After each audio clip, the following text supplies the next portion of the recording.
Salut à tous les amis, j'espère que vous allez bien. On se retrouve aujourd'hui pour une nouvelle vidéo et aujourd'hui vidéo un petit peu particulière puisque je vais vous proposer sur la chaîne une vidéo FAQ, donc foire aux questions. Le concept c'est tout simplement de répondre à vos questions. Je vous ai demandé donc sur YouTube en commentaire de ma vidéo du DICA de Montréal, mais également sur Insta en story, de me poser vos questions. Et dans cette vidéo, tout simplement, je vais y répondre. D'ailleurs, pour tourner cette vidéo, comme vous pouvez le voir, je suis chez mon partenaire 14 Running. Donc un grand merci à eux de nous accueillir ici dans ce cadre sympathique pour pouvoir faire cette vidéo FAQ. Et si vous êtes intéressés les amis, si vous voulez me soutenir et soutenir mon partenaire 14 Running, vous pouvez aller sur leur site internet 14running.com et vous avez 15% avec mon code Frontera sur tout ce qui est textile, accessoires, chaussures et 5% avec le code Frontera 1 sur tout ce qui est électronique, si vous voulez acheter une montre par exemple. Donc voilà, c'est parti, on passe tout de suite à la première question. Donc on va commencer avec une question qui est pas mal revenue. Est-ce que je vais courir un marathon un jour? Donc pour répondre à ta question, oui, moi le marathon forcément c'est une distance qui m'attire. Ça reste le Graal entre guillemets, bon chacun a son Graal, mais voilà, sur la course sur route c'est un peu la distance mythique. Donc bien évidemment je vais courir un marathon une fois dans ma vie, ça c'est certain. Après quand, ça c'est une bonne question. Mais quoi qu'il en soit, l'année dernière, tu vois, j'avais vraiment pas l'envie tout simplement de courir un marathon, ça me disait rien. Et plus le temps passe, plus ça m'attire. Donc déjà, pour moi, il y aura deux critères avant de courir un marathon. Ça sera déjà de finir ce que j'ai commencé sur le 10 km et sur le semi-marathon. Donc j'entends par là courir le 10 km en moins de 29 minutes. C'est mon objectif ultime entre guillemets sur 10. Et concernant le semi-marathon, c'est pareil, ça va être courir le semi-marathon en moins d'1h04. Et une fois que j'aurai fait ces deux perfs, c'est des perfs qui ont un niveau N1, donc c'est le meilleur niveau français. Une fois que j'aurai fait ces deux perfs, là peut-être que je pourrais commencer à me poser la question de savoir si je cours un marathon, parce que du coup j'aurais fait le tour entre guillemets sur 10 et semi et j'aurais réalisé ce que je voulais réaliser. Et l'autre option, c'est si je me lasse de ces distances et si l'envie de faire un marathon augmente de plus en plus, et même si j'ai pas atteint mes objectifs, je pense que je me lancerai dans l'aventure marathon. Mais voilà, quoi qu'il en soit, je pense que ça sera pas avant 2 saisons. Mais les amis, abonnez-vous, restez connectés et le marathon, il arrivera un jour, vous inquiétez pas. Ensuite, en deuxième question, pas mal revenue aussi celle-ci, est-ce que je fais du renforcement musculaire dans ma routine? Alors, je vais vite répondre tout simplement non. Voilà, j'ai jamais fait de renforcement et actuellement je fais pas de renforcement, ou du moins j'ai pas de routine de renforcement, dans le sens où parfois ça m'arrive de faire une séance une fois par mois, une fois tous les 2 mois, mais voilà, c'est ponctuel. C'est pas quelque chose que j'ai intégré chaque semaine dans mon plan d'entraînement. Moi aujourd'hui, ce que je fais le plus, c'est courir forcément. J'ai ajouté au moins une session d'étirement par semaine en plus. Et à côté de ça, je fais pas grand chose d'autre, pas de renforcement, pas de vélo, pour répondre aussi aux questions un peu transverses du même genre. Donc voilà, aujourd'hui vraiment je cours et je fais 1 heure d'étirement je dirais par semaine. Après le renforcement, je sais que ça peut être un levier pour moi de performance et je sais qu'il faut que j'en fasse, je sais qu'il faut que je m'y mette. Aujourd'hui, j'ai un manque de temps, clairement. Pourquoi je fais pas du renforcement? C'est pas parce que j'ai pas envie, c'est pas parce que j'aime pas ça. C'est juste que j'ai un manque de temps avec mon travail au quotidien et déjà le fait que j'ai un gros volume. Ça m'arrive beaucoup de courir 2 fois par jour. Et j'ai pas forcément le temps d'aller à la salle, réaliser un entraînement de renfo, etc. Et il y avait aussi autre chose, c'est que j'avais pas forcément de suivi. Voilà, avoir un coach de course à pied, c'est bien, mais tous les coachs de course à pied ne sont pas forcément experts en renforcement musculaire. Donc étant donné que j'avais pas forcément de suivi, j'ai pas osé me lancer parce que j'avais peur de me blesser tout simplement. D'ailleurs, je recommande à n'importe quel coureur qui voudrait commencer du renforcement d'avoir un minimum de suivi ou de faire très attention parce que le renforcement pour la course à pied et le renforcement, on va dire, pour la musculation ou le renforcement général, c'est totalement différent. Donc voilà, faites juste attention avec ça. Mais en tout cas, moi j'espère que je pourrai commencer une vraie routine de renforcement musculaire dès cet hiver. En tout cas, je vais essayer de mettre ça en place. Ensuite, la question suivante, une question qui revient beaucoup, même en dehors de la FAQ, qui est beaucoup revenue dans les commentaires de mes vidéos de course notamment. C'est une question sur ma FC Max, ma VO2 Max et toutes les métriques physiologiques un petit peu sur moi. Voilà, il y a beaucoup de monde qui sont choqués entre guillemets par le fait que quand je cours un 10 km, je sois pas plus haut que 160, 163 pulses au niveau cardiaque. Mais voilà, donc pour répondre à cette question, tout simplement, je vais te rediriger, je vais t'inviter à t'abonner à la chaîne, à activer la cloche pour pas louper les prochaines vidéos. Je dis pas ça pour faire ma promo, mais je dis ça plutôt parce que j'ai tourné une vidéo test à l'effort au mois d'octobre là. Et elle est prévue, je pense, pour après le Kenya, pour fin décembre, parce que là j'ai un gros planning de vidéos. Donc je pense que la vidéo test à l'effort, voilà, je la sortirai au mois de décembre ou en fin d'année. Et sur cette vidéo test à l'effort, je vais te montrer déjà comment se déroule un test à l'effort, quel est l'intérêt d'en faire un. Et je vais aussi bien évidemment te faire tout un bilan sur mon test à l'effort, sur ce qui en est ressorti. La VO2 max, la FC max, la VMA, plein d'autres métriques, le SV1, le SV2, enfin il y a plein de choses intéressantes suite à ce test à l'effort. Et grâce à ça, ça va répondre à toutes les questions que tu avais par rapport à ce sujet-là. Donc je ne vais pas y répondre, je ne vais pas plus m'étaler dans cette FAQ à ce sujet-là. Je voulais juste te dire que voilà, la vidéo arrive et là tu auras vraiment tout le détail et tout sera bien expliqué avec un expert. Donc voilà, ça arrive les amis pour la réponse à cette question. Ensuite, question suivante, on m'a demandé si je gagnais ma vie avec la course à pied. C'est relié à une autre question que je vais répondre juste après. Mais tout d'abord, on m'a demandé si les primes sur les courses me permettaient de gagner ma vie, comment ça fonctionnait les primes un petit peu sur les courses. Donc voilà, pour vous expliquer un petit peu le système de primes. Donc en France déjà, il faut savoir que gagner des primes sur des courses, donc quand je dis des primes, c'est gagner de l'argent en fait, un cash prize sur des courses. Il faut savoir qu'en France, c'est pas le pays le plus reconnu, on va dire, pour avoir des cash prize, des primes. C'est pas le pays qui a le plus ça dans sa culture, tout simplement. Et clairement, non, je gagne pas ma vie avec les primes et je cours pas non plus pour les primes. Moi, je cours pour le plaisir, pour me dépasser, pour partager tout ça. Et les primes, c'est vraiment secondaire. Je gagne beaucoup plus d'argent, ou quand je dis beaucoup, c'est entre guillemets, hein, avec la création de contenu qu'avec les primes d'ailleurs sur les courses. Donc non, je fais vraiment pas ça pour gagner des primes. Et pour revenir à ta question, les primes en fait, c'est vraiment aléatoire dans le sens où tu peux avoir des petites courses. J'ai déjà vu des petites courses, des petites organisations qui proposent des primes de 250 à 300 € pour la gagne, ce qui est pas mal en soi. Et j'ai déjà vu des grosses organisations qui proposent pas de primes ou des primes à ridicule entre guillemets, genre 100 € si tu gagnes une course où il y a 10 000 participants par exemple. Voilà, j'ai déjà vu ça, j'ai déjà participé à une course récemment qui fait ça. Donc voilà, malgré le gros bénéfice généré par ces courses, par le prix des dossards, tout ça, l'argent n'est pas trop redistribué aux élites, mais c'est souvent un choix en fait des organisations. C'est pour ça que je dis que c'est aléatoire, il n'y a pas de réglementation là-dessus et c'est vraiment si l'organisation veut attirer des élites, en général ils vont mettre des grosses primes et si l'organisation est plus une organisation, on va dire monsieur et madame tout le monde sans être péjoratif, il y aura moins de primes ou ça sera vraiment des toutes petites primes. Voilà. D'ailleurs, pour te citer des exemples concrets de ce que j'ai pu gagner sur des courses en primes, le Run Union par exemple, que j'ai gagné il n'y a pas très longtemps, m'a rapporté 150 €.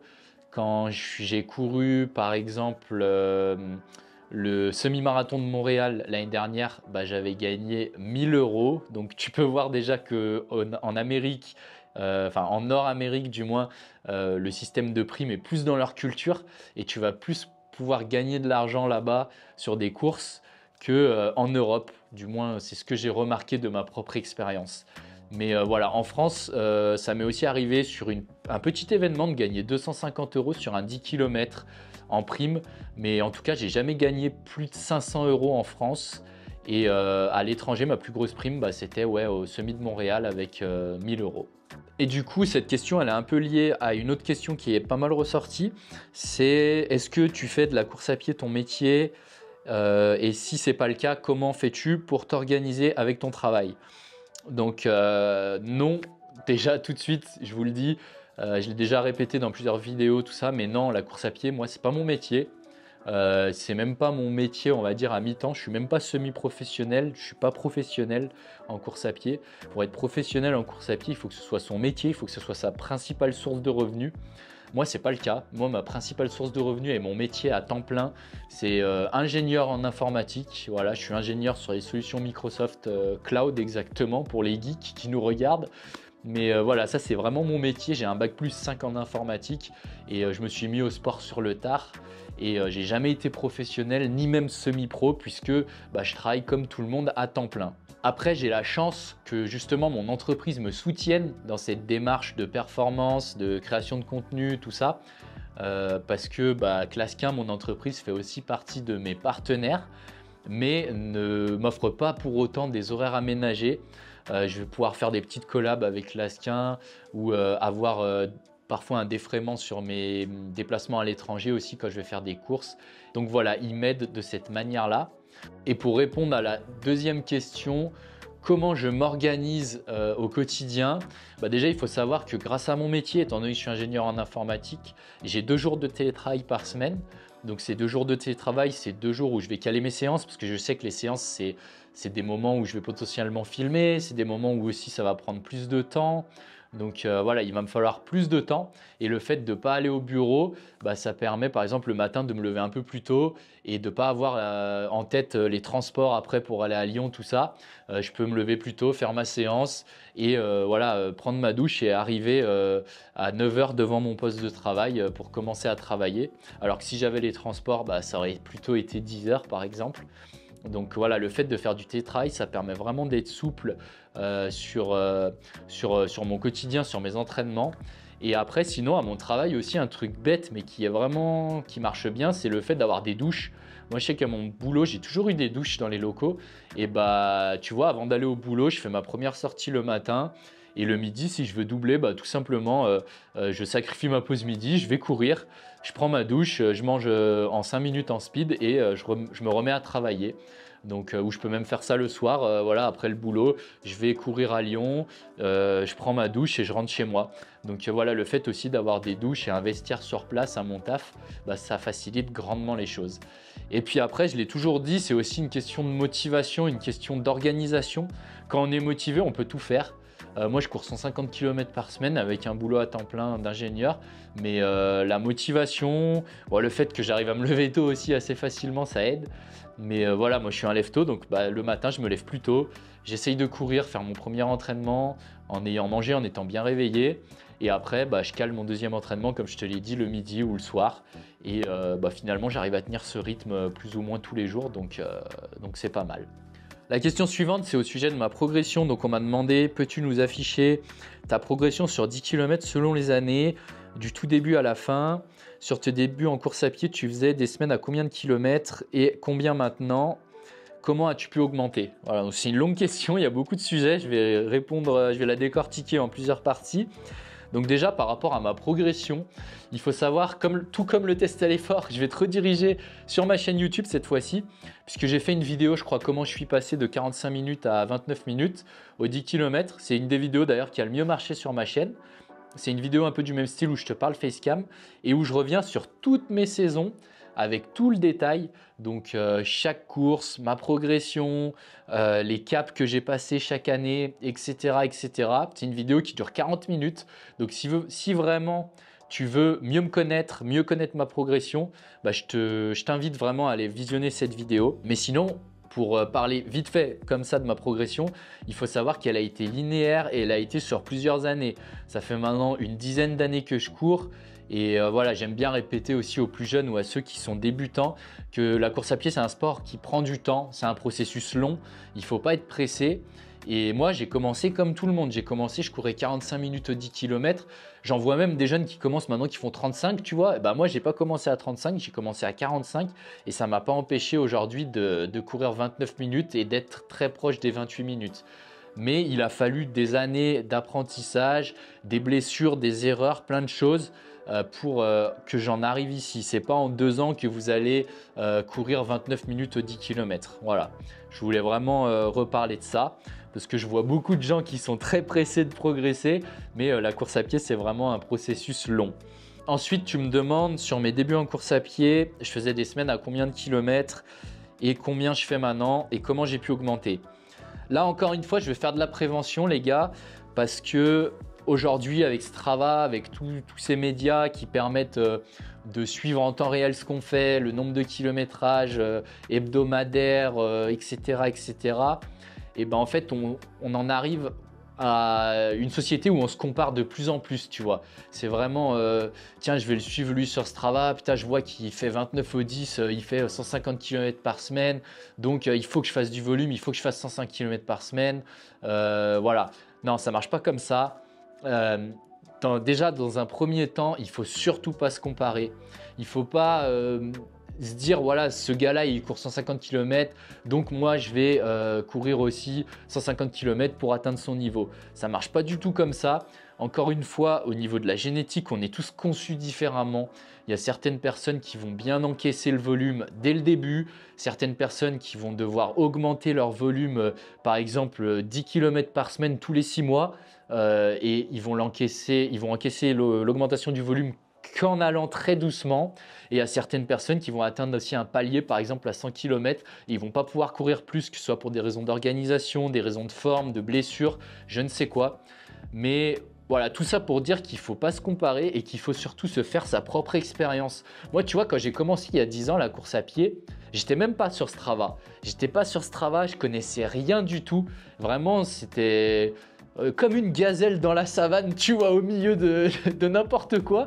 Je connaissais rien. J'étais vraiment un noob de la course à pied. J'ai fait beaucoup d'erreurs, mais je suis fier de mon parcours parce qu'aujourd'hui, je trouve que les débutants, ils arrivent et ils sont tout de suite imbibés par toutes ces informations qui arrivent de partout et ça manque de simplicité finalement. Et moi, vraiment, quand j'ai commencé, j'avais cette naïveté, cette simplicité et c'est aussi grâce à ça, je pense que j'ai réussi. Donc voilà, je ne me comparais pas, j'avais pas Strava et vraiment, moi je courais 40 km par semaine. Encore une fois, ça j'en parle dans ma vidéo que j'ai tournée là sur ma progression, tout ça. Je parle de mon kilométrage, je parle de ma progression, je parle de tout. Donc n'hésitez pas à aller voir. Mais moi quand j'ai commencé, je courais 40 km par semaine les amis. Et aujourd'hui, je suis à 150 km par semaine, 140, 150. Mais il m'a fallu encore une fois 10 ans. Et tu vois, si je passe aujourd'hui à 160, 170, 180, ça peut paraître pas énorme par rapport à 150, mais pour moi, c'est une grosse différence. Et mon corps, il va avoir beaucoup plus de mal à encaisser 180 km que 150. Pourtant, c'est pas une énorme différence. Pourquoi? Parce que moi, je bosse en CDI à temps plein et du coup, entre 150 et 180, c'est une fatigue en plus que j'arrive pas à encaisser avec mon boulot. Peut-être que si j'arrête de travailler, je pourrais faire des semaines à 150, à 180 ou 200 km. Aujourd'hui, ce n'est pas le cas. Et c'est aussi un manque de temps parce que clairement, déjà 150 km, j'ai l'impression que je cours tout le temps, tout le temps, tout le temps. Donc là, si je devais passer à 180 ou 200, voilà, j'aurais vraiment un blocage au niveau du temps. Donc voilà, pour répondre à ta question, il n'y a pas de kilométrage magique. Ça ne marche pas comme ça.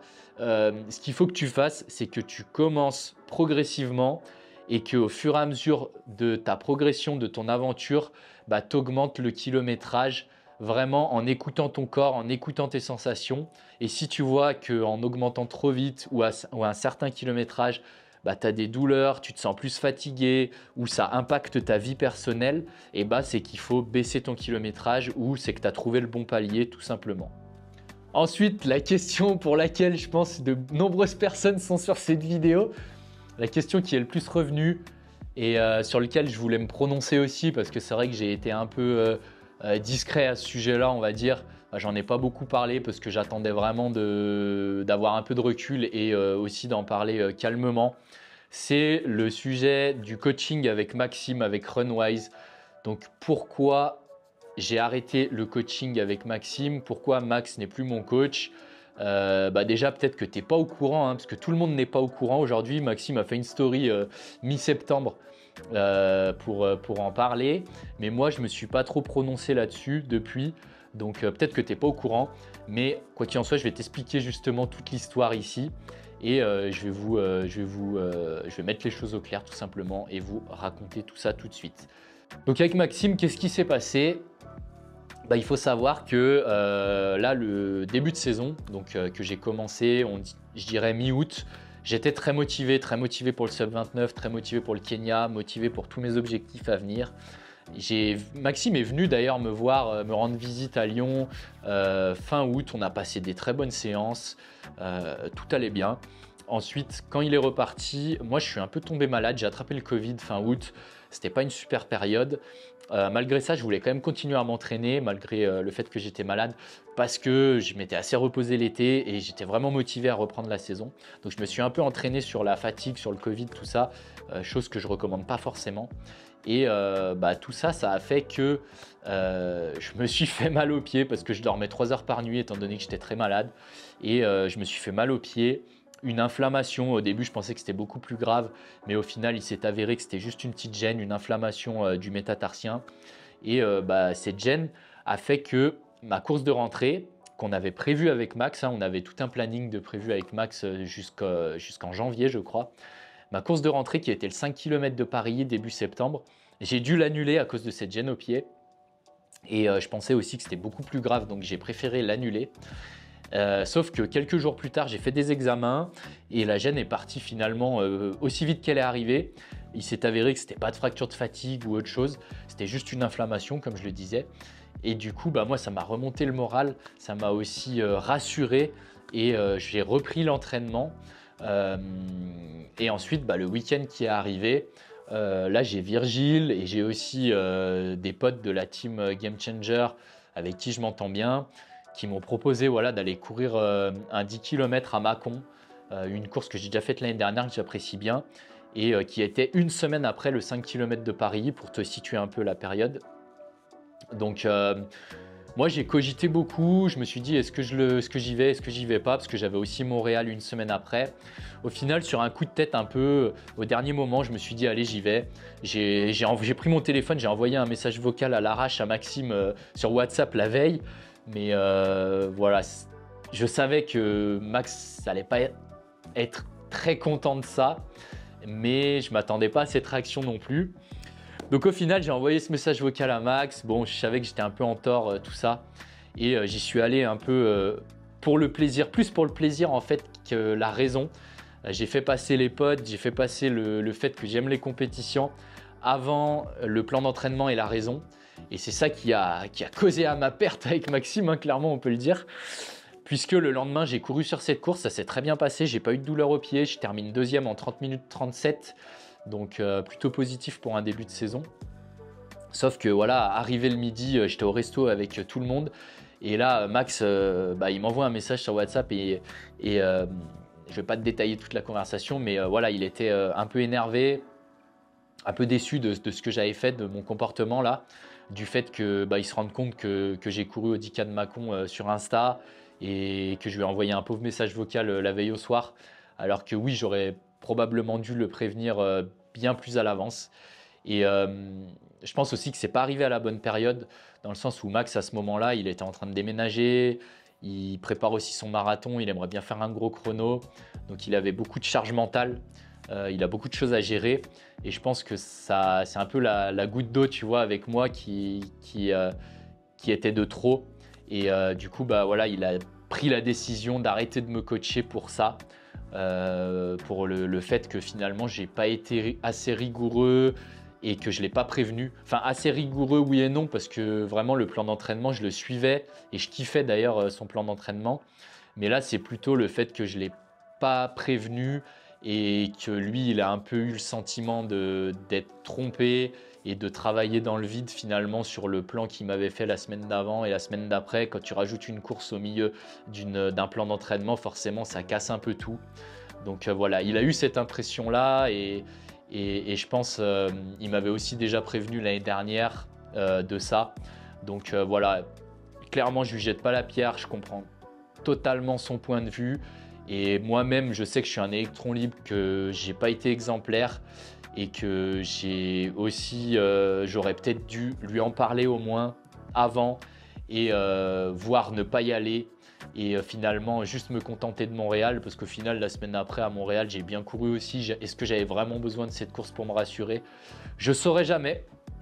Quoi qu'il en soit, quelques jours plus tard, je suis allé à Montréal et je me suis dit ouais, peut-être que c'était des messages, il allait changer d'avis en vrai. j'allais à Montréal pour courir le 10. Donc voilà, avec Max, on a partagé des séances, on a partagé un footing d'ailleurs quand je suis arrivé. Et on en a reparlé calmement.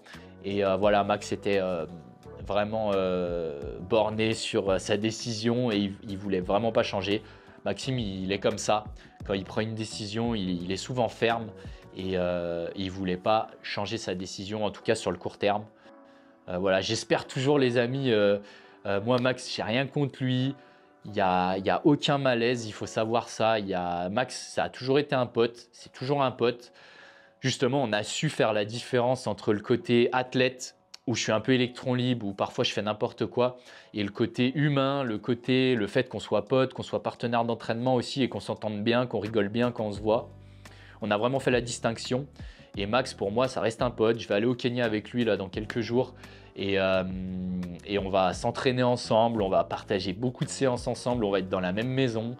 Donc voilà, on va peut-être même tourner des vidéos ensemble. Donc voilà, il faut savoir que malgré ça, il n'y a pas de souci, il n'y a pas d'embrouille avec Max, on reste potes. Et moi, à l'avenir, je suis totalement ouvert. C'est peut-être un message que je te passe, Max. Regarde-moi bien droit dans les yeux. Mais moi, je suis totalement ouvert pour reprendre le coaching avec Max. C'est un coach qui m'a fait progresser. J'ai fait un bout de chemin avec lui. C'est un mec que j'apprécie. Ses méthodes, j'apprécie beaucoup. Et je crois énormément en ses méthodes de coaching. Donc moi, à 100%, je re-signe avec Max quand il veut. Allez, question suivante. Donc, penses-tu qu'une personne qui commence vers 20 ans peut devenir pro et vivre de ça? Alors, je m'appelle pas Nostradamus. Non, plus sérieusement, mon ami qui m'a posé cette question, je pense que tu es un jeune, que tu as 20 ans, que tu as envie d'être pro. Non, mais plus sérieusement, pour moi, il n'y a pas d'âge en fait. Déjà, se fixer une limite d'âge, c'est pas bon. C'est pas bon, tu peux commencer à 16 ans et vite te lasser et arrêter, comme tu peux commencer à 25 ans et devenir pro, oui, ça c'est clair, on en a déjà vu, même plus tard, il y a des personnes qui sont devenues pro dans le trail. Mathieu Blanchard typiquement, bon c'est du trail, c'est pas de la route, mais Mathieu Blanchard, il est devenu pro à 35 ans. Donc non, pour moi, il n'y a pas d'âge déjà pour passer pro. Ce qui va être dur surtout, mon gars, c'est le processus pour passer pro et c'est les moyens que tu mets pour passer pro. C'est ça en fait sur lequel tu vas devoir travailler avant de te dire à tel âge je vais passer pro. Parce qu'en fait, tu passes pas pro quand tu l'as décidé. Tu passes pro quand tu es prêt à passer pro et quand tu as atteint le niveau de maturité et le niveau physique aussi, que tu as les chronos, tout ça, pour passer pro. C'est surtout ça qu'il faut se dire et pas à quel âge je vais passer pro, tu vois. Il n'y a pas d'âge. C'est comme le kilométrage hebdomadaire. Il n'y a pas de règle, ça n'existe pas. Il y a des gars, ils peuvent passer pro à 18 ans parce que ça va être des pépites et qu'ils auront baigné dans l'athlète depuis tout petit et qu'ils ont mis tous les moyens en œuvre pour passer pro jeune. Et il y a des gars, ils vont commencer à 20 ans, ils vont passer pro à 30 ans, après 10 ans. Moi, tu vois, j'ai commencé vers les 20, 21 ans. Et je suis toujours pas pro à 30 ans, 10 ans plus tard. Et est-ce que je vais devenir pro un jour? Je pense pas. Donc voilà.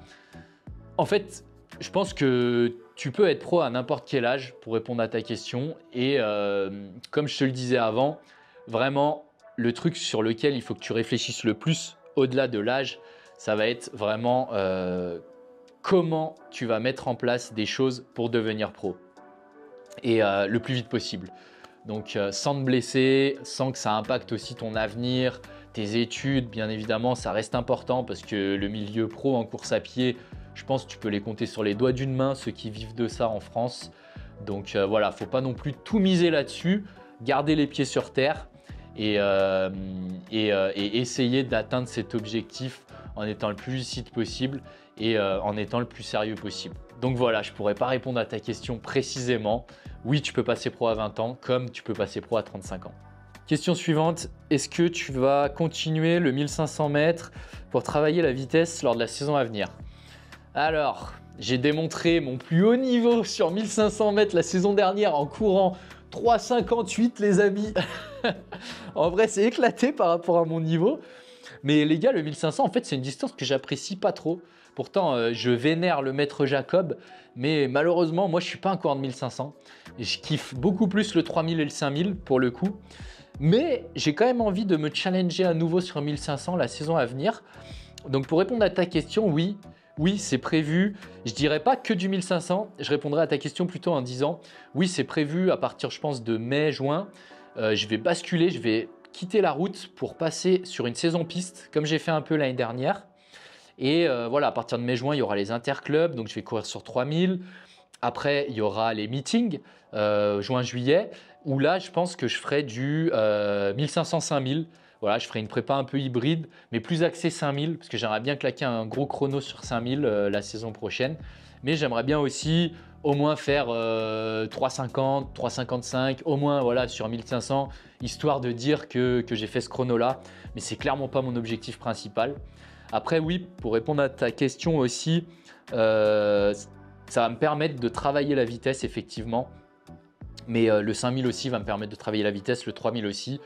Et le 1500 encore plus. Donc c'est aussi pour ça que je veux en faire, même si ce n'est pas ce que j'apprécie le plus. Bah oui, pour répondre à ta question, je vais faire une saison de piste à partir de mai, je pense. Et il y aura probablement une vidéo sur un autre 1500 la saison prochaine. Et pour continuer sur cette tendance-là, on m'a demandé aussi mon planning de course. Qu'est-ce que j'ai prévu de faire après le Kenya? Puisque là, à l'heure où je vous parle, je pars au Kenya dans 2 jours. Donc mon planning de course, donc c'est simple. Après le Kenya, je vais faire 3 semaines où je vais continuer l'entraînement, où je vais me reposer aussi un peu. Je ne vais pas courir tout de suite parce que je n'ai pas trouvé de course.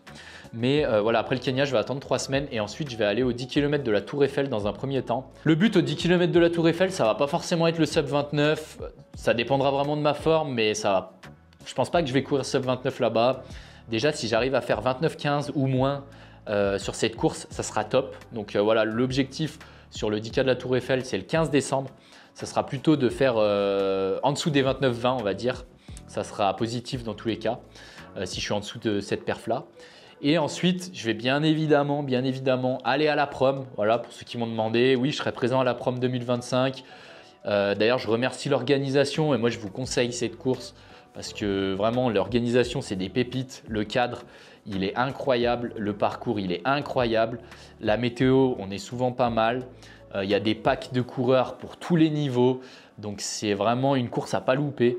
Et je vais même te proposer normalement, si tout se passe bien, je vais te tourner une vidéo qui sera une vidéo finalement un peu docu. Et on va aussi tourner un live, puisque voilà, l'orga nous a mis à dispo vraiment des conditions masterclass. Bah, grâce à eux, on va sûrement pouvoir faire un live de toute la vidéo. Donc si je fais sub 29 là-bas, il sera en live les amis. Donc ça serait incroyable, en live sur YouTube en plus. Donc voilà, donc ça c'est mon planning jusqu'en janvier.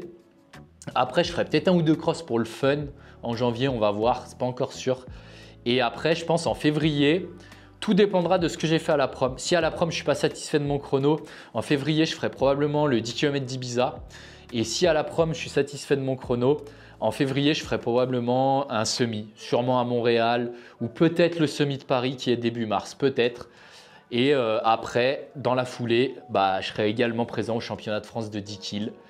Et après, on arrivera à la fin de saison quasiment sur route. Donc, je ferai probablement peut-être d'autres courses en avril-mai. Et après, je vais basculer doucement sur piste. Donc voilà, c'est le planning que j'ai prévu pour la saison à venir. Alors, question suivante, quels seraient les meilleurs conseils pour les coureurs débutants? Donc là, tu me cites 1h42 au SMI, qui aimerait s'améliorer. Est-ce que le plus important pour toi, c'est le volume ou les intensités? Alors, quels seraient les meilleurs conseils pour les débutants? J'en ai parlé un petit peu dans les questions d'avant, mais pour les débutants déjà, le meilleur conseil, c'est la progressivité. C'est vraiment faire les choses sans se précipiter, sans aller trop vite. Ça, c'est mon premier conseil. Donc, quand je parle de ça, je te parle de ça sur ton volume. Tout d'abord, donc essaye d'augmenter ton volume progressivement, sans aller trop vite, en écoutant tes sensations. Ça, c'est un premier facteur. Le deuxième facteur, ça va être le nombre de séances, l'intensité aussi, le nombre de fractionnés. Ça, c'est pareil, il faut respecter une certaine progressivité. Au début, tu peux faire 1 fractionné par semaine. Après, tu peux en faire 2. Tout comme les distances, tu peux au début courir 10 km, après courir 20 km ta sortie longue, 25 km, etc. Il faut vraiment respecter ce principe de progressivité sur un peu tout ce qu'on fait quand on est débutant. Un autre conseil qui peut être intéressant pour les débutants, c'est de faire ce que j'ai pas fait. C'est-à-dire de se faire suivre par un coach assez rapidement. Vous pouvez commencer autonome tout seul, commencer à progresser, mais si vous voyez que vous atteignez un palier, vous ne savez pas pourquoi, ou si vous vous blessez souvent, vous ne savez pas trop pourquoi, bah, le mieux c'est de se faire suivre par un professionnel, donc un coach par exemple, qui va avoir un œil externe sur ce que vous faites. Et c'est lui qui va dire « Ah bah tiens, ça tu le fais mal, ça tu le fais bien, on enlève ça, on garde ça, on rajoute ça ». C'est vraiment un œil externe qui va pouvoir mettre en avant tout ça parce que toi, quand tu t'entraînes, tu n'as peut-être pas toutes les connaissances, surtout en étant débutant. Et tu as un peu, comme on dit, la tête dans le guidon, tu fais ta routine et tu réfléchis pas trop à s'il faut rajouter des choses ou non. Donc voilà, tu peux très bien te faire accompagner par un coach perso si tu as le budget, si tu as l'envie. Ou tout simplement rejoindre un club d'athlètes, rejoindre un groupe de coureurs où il y aurait un minimum d'encadrement par un coach. Et ensuite, par rapport au volume ou à l'intensité, le meilleur, je pense qu'il n'y a pas de meilleur. Je pense que les deux sont complémentaires. En fait, en faisant beaucoup de volume, tu vas travailler ta caisse, tu vas travailler énormément ton endurance, tu vas travailler tes seuils. Moi, c'est là où il y a mon point fort parce que moi, je suis quelqu'un qui aime faire beaucoup de volume et qui fait beaucoup de footing finalement quand je fais du volume. Par semaine, je dois courir, je sais pas moi, 130 ou 120 km de footing et seulement 20 ou 30 km de spécifique. C'est très peu le spécifique par rapport à mon volume de jog. Donc moi j'ai une très bonne endurance, mais à contrario, le fait de ne pas avoir fait beaucoup de vitesse, d'avoir commencé tard et pas avoir eu tout l'apprentissage en cross, en piste, les séances rapides, tout ça sur des distances courtes, j'ai un peu skip la vitesse et c'est un peu mon point faible que je suis en train de rattraper d'ailleurs. Donc pour moi il n'y a pas de mieux, pour moi les deux sont complémentaires. Pour moi, voilà, il faut que tu augmentes ton volume au fur et à mesure du temps pour gagner en capacité d'endurance, mais que également tu maintiennes l'intensité sur tes séances pour justement gagner en vitesse, donc garder des séances type VMA et des séances courtes. Et enfin les amis, désolé pour ceux à qui j'ai pas pu répondre à votre question, mais il y avait beaucoup de questions et le temps de la vidéo est limité. Déjà, je pense que la vidéo est longue. Mais voilà, en dernière question, j'ai choisi donc quel levier penses-tu qu'il te reste à actionner dans ta vie de tous les jours pour continuer à progresser? C'est une question intéressante que je me suis posée moi-même. Donc je pense que moi, clairement, par rapport à d'autres coureurs qui sont non pro ou même aux professionnels, là où j'ai encore de la marge de manœuvre et ce qui est cool avec mon profil, c'est que je ne suis pas du tout optimisé et je pense que je peux vraiment gratter. Comme tu dis, je peux vraiment actionner plusieurs leviers pour justement gratter en performance et petit à petit faire des meilleurs chronos. C'est pour ça que le sub 29, je suis assez confiant. Je ne sais pas si j'y arriverai cette saison, mais je pense que d'ici 2 saisons, je peux y arriver parce que j'ai encore beaucoup de choses à changer qui pourront me faire progresser et qui pourront vraiment me faire step up comme on dit. Donc je pense déjà, dans un premier temps, qu'il faut que je sois plus sérieux dans mon entraînement. Voilà. Maxime aussi m'a quitté. On dirait que c'est une rupture amoureuse. Maxime, il a arrêté de me coacher. Pourquoi? La raison du problème, le fond du problème, c'est que tout simplement, je suis trop puéril sur mon entraînement et je suis pas assez sérieux. Voilà, je me prends pas assez au sérieux sur mon entraînement et j'ai pas assez un niveau de maturité pour me dire sois focus, arrête les compètes et suis le plan à fond, écoute ton coach. J'ai pas encore assez ce niveau de maturité et ce truc-là pour être vraiment sérieux à l'entraînement. Donc j'essaye de progresser de jour en jour et j'espère vraiment qu'à un moment j'arriverai à me détacher des dossards, à en prendre moins, même si j'ai beaucoup progressé et si d'ailleurs Maxime m'a beaucoup fait progresser sur ce point-là, j'ai encore une marge. Donc je dirais un levier à actionner pour gagner en performance, c'est être plus sérieux à l'entraînement et plus écouter mon coach.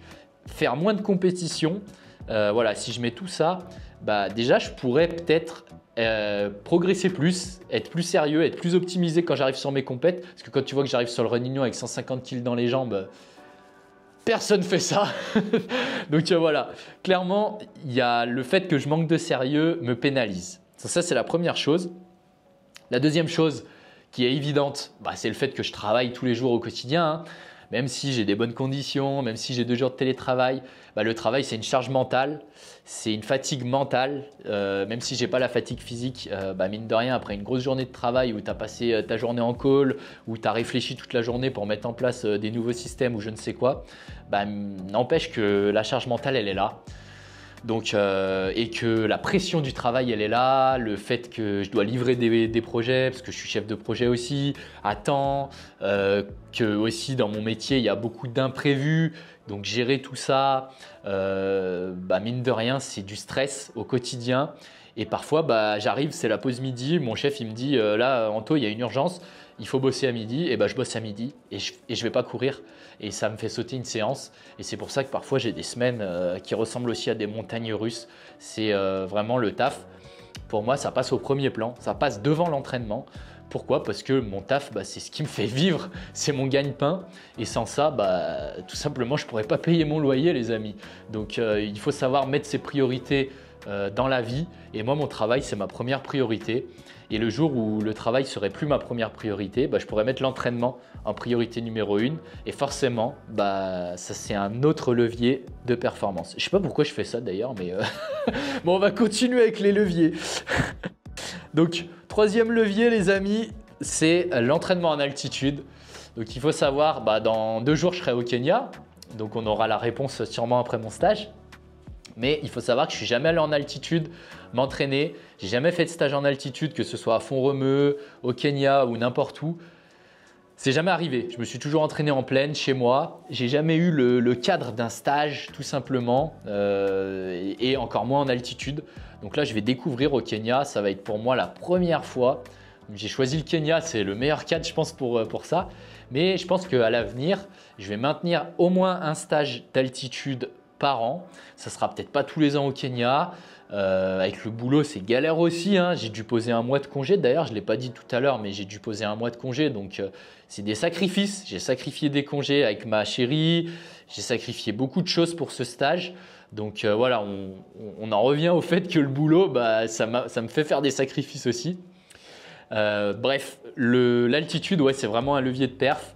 Et je pense que tous les ans, je vais maintenir un stage en altitude d'1 mois avant mes gros objectifs pour voir. Parce que là, tu vois, je vais aller au Kenya pour la première fois, mais c'est pas parce que je vais faire un stage au Kenya pendant 1 mois que d'un battement, voilà, d'un claquement de doigts, pardon, je vais passer de 29,05 à 28,30. Non, non, ça marche pas comme ça. L'altitude, il faut l'assimiler. Il faut parfois peut-être faire plusieurs stages aussi pour en ressentir les bienfaits. Donc là, pour moi, c'est un premier, mais en tout cas, ça ne sera pas le dernier. Et enfin, le dernier levier de performance qui peut vraiment me faire gagner, je pense, c'est le renforcement. J'en parlais tout à l'heure. Moi, j'ai jamais fait de renfo, je ne fais pas de renfo aujourd'hui et j'aimerais bien vraiment rajouter au moins une séance de renfo, genre d'1 heure avec du gainage, tout ça. Donc plutôt 1 heure, 1h15, renfo gainage. Chaque semaine, j'aimerais bien intégrer ça dans ma routine pour justement travailler la force dans les jambes, travailler aussi mon gainage pour être plus droit, être plus efficace dans la foulée et améliorer tout ça.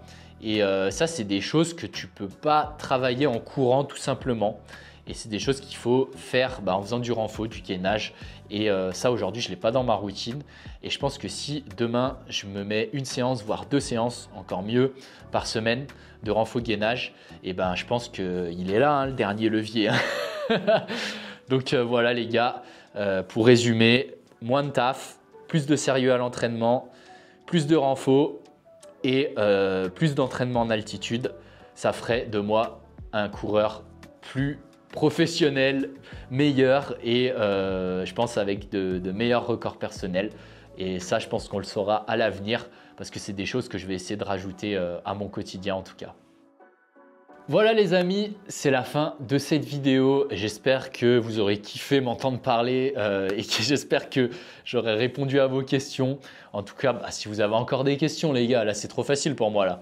Posez-les en commentaire et si la vidéo vous a plu, comme d'hab, le petit pouce. N'hésitez pas à vous abonner à la chaîne si ce n'est pas encore le cas. Là, on est proche des 10 000 abonnés. Je ne sais pas si on les aura passés, mais là, en ce moment, on est à 9 500. Donc, les gars, faites-moi péter là. Il faut qu'on passe les 10 000 abonnés rapidement. C'est un premier cap pour moi et ça me fait vraiment plaisir de passer ce cap. C'est que le début de l'aventure sur YouTube. Le prochain cap, c'est les 20 000. Mais déjà, abonnez-vous si ce n'est pas le cas. Comme ça, on fait péter ces 10 000 abonnés. Et pour terminer également, je voulais remercier 14, voilà. 14 Running, c'est mon partenaire qui va beaucoup m'aider aussi la saison à venir. Ils ont un site internet 14running.com et avec mon code Frontera, vous allez pouvoir bénéficier de 15% sur tout sauf l'électronique. Et si vous voulez acheter de l'électronique, vous avez juste à mettre Frontera 1 et vous aurez 5% sur tout le matos électronique. Donc voilà, 15% c'est pas rien si vous voulez acheter des petits Toka, un petit débardeur, n'importe quoi. Ils ont une gamme vraiment variée avec plein de marques. Donc n'hésitez pas à faire un tour et à claquer le code Frontera. Merci pour votre soutien et sur ce, moi je vous dis à la prochaine. Ciao!